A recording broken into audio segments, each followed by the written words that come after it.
با سلام خدمت دوستان، امیدوارم که هر جا که هستید حالتون خوب باشه.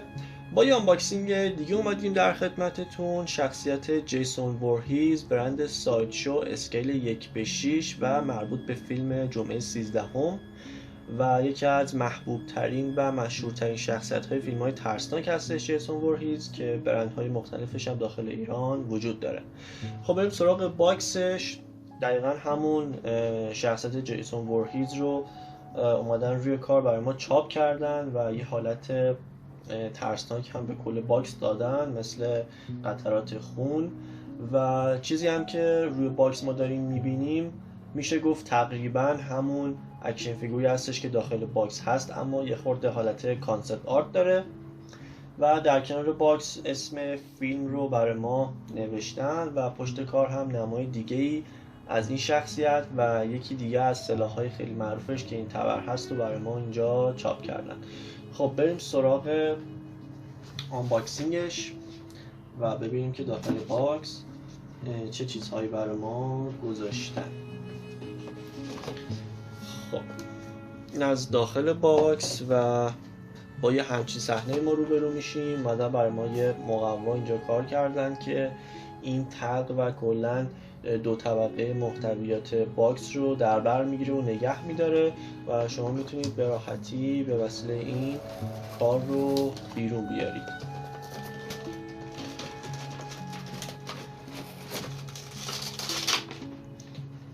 خب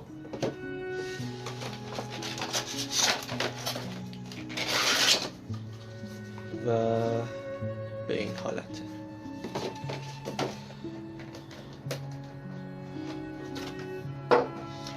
بچه چیز زیادی نداره و خیلی کار ساده ایه و چیز خاصی هم داخلش نیست که بخوایم خیلی روش مانور بدیم. خیلی لباس با کیفیتی براش به کار بردن و خب کار ساید شوه و همونطور که میبینید یه لباس خوبی داره که خیلی هم فیت نیست و از لحاظ پوزپذیری و تکون دادن میشه گفت مفصل‌ها خیلی به مشکلی بر نمیخوریم. کلا شخصیت های 1:6 ساید شو به این حالت هستن و خیلی از لحاظ پوزپذیری قوی هن. یه نگاهی به کفشاش بخوایم داشته باشیم، کفش های بسیار با کیفیت و تم خود فیلم رو کار کردن که کامل پلاستیکه و میشه گفت بند طبیعی به کار نبردن. یه حالت افکت های خونی هم روی پاچه های شلوارش هست، همینطور این قسمت ها و دست هاش هم که کاملا دارید میبینید. لباسش هم بچه باز میشه، حالا من براتون باز هم میکنم که لباس زیرش هم ببینید. این لباس زیرش هست که اومدن حتی عضلات رو هم روش کار کردن. من بیشتر براتون زوم کنم.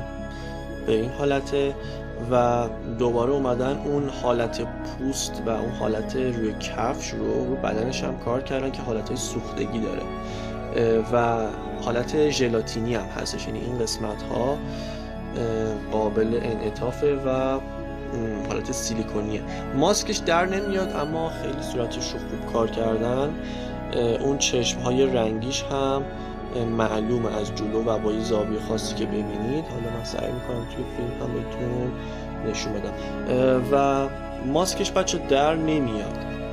خیلی از جیسون ها معمولا هم با ماسک هستن هم بدون ماسک، اما این کار با ماسکه و تا جایی که من دیدم اینا به هم چسبیده هستن و اومدن اون فشاری که توسط بندهای ماسک روی سرش اومده هم به ما نشون دادن که یه فرو رفتگی اینجا ایجاد کردن. خیلی فیگور خوبیه، اما تستی که من انجام دادم مثل اینکه خیلی 1:6 واقعی نیستش. یعنی جیسون وورهیز کلن یه فرد بلند قامت و هیکلیه. حالا درسته خیلی انسان سالمی نیست از لحاظ بدنی، اما کلا قد بلندی داره، کلا فرد بلند قامتیه، برای همین خیلی 1:6 واقعی نمیشه گفت هست، یک مقدار قدش کوتاه‌تره. و اما بریم سراغ اکسسوری ها که ببینیم چه چیزهایی برای ما گذاشتن. علاوه بر خود فیگور یه بیس مشکی با نوشته براق اما برآمده نیستش، همون نام فیلم رو برای ما گذاشتن و این هم گیره نگه دارندش که به راحتی نصب میشه. 2 سلاح معروف این شخصیت که میشه گفت قمه و تبرش هست رو برای ما اینجا گذاشتن که روی هر کدوم افکت های خون و حالت فیلم های ترسناک رو اومدن پیاده کردن. اگه دقت بکنید براقه و خیلی طبیعی اومدن کار برای ما ساختن و روی چوبش هم یک سری از این قطعات وجود داره. این قسمت هم احتمالاً جایی هستش که یکی از دستای جیسن رو میتونید قرار بدید و اومدن یه نشونه گذاشتن براش. و کلا این 2 سلاح یک مقدار حالت انعطاف پذیری و ژله‌ای دارن به خاطر اینکه از آسیب پذیریشون کاسته بشه. مخصوصا این قمه‌ای که برای ما گذاشتن خیلی کار خوبی کردن که حالت انعطاف پذیری درستش کردن و همون افکت ها هم روی این سلاح کاملا مشخصه و دستش هم خیلی رنگ خوبی زدن که کاملا حس چوب رو به آدم منتقل میکنه. و اما 2 دستی که متفاوت هست با اون دستی که روی فیگوره که شما میتونید با توجه به اون نیازی که دارید و اون پوزی که میخواید بهش بدید اینا رو عوض بکنید. خب بریم برای نمایش کار.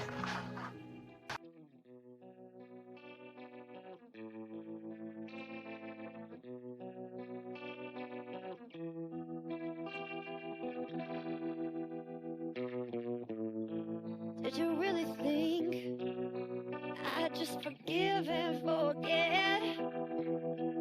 No. After catching you with her, your blood should run cold, so cold.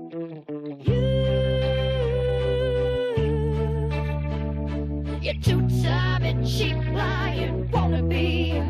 You're a if you thought that I'd just let this go, I see red, red, oh red, a gun to your head, to your head. Now all I see is red, red, red. Did you really just say she didn't mean anything? Oh, I remember those words when I cover your soul, your soul. Know that you dug your own grave, now lying in. You're so cruel, but revenge is a dish best served cold. I see خب دوستان امیدوارم که از آنباکسینگ امروزمون لذت برده باشید. حتما کانال یوتیوب رو سابسکرایب بکنید و اگر از ویدیو خوشتون اومد لایک بکنید و برای دوستاتون شیر بکنید تا اونها هم ببینن. و بعد اضافه بکنم که این آیتم توسط پیج فیگور گالری وارد ایران شده و امیدوارم که دوست داشته باشید. تا یه ویدیو و یا آنباکسینگ دیگه، خدا نگهدار. that you're there.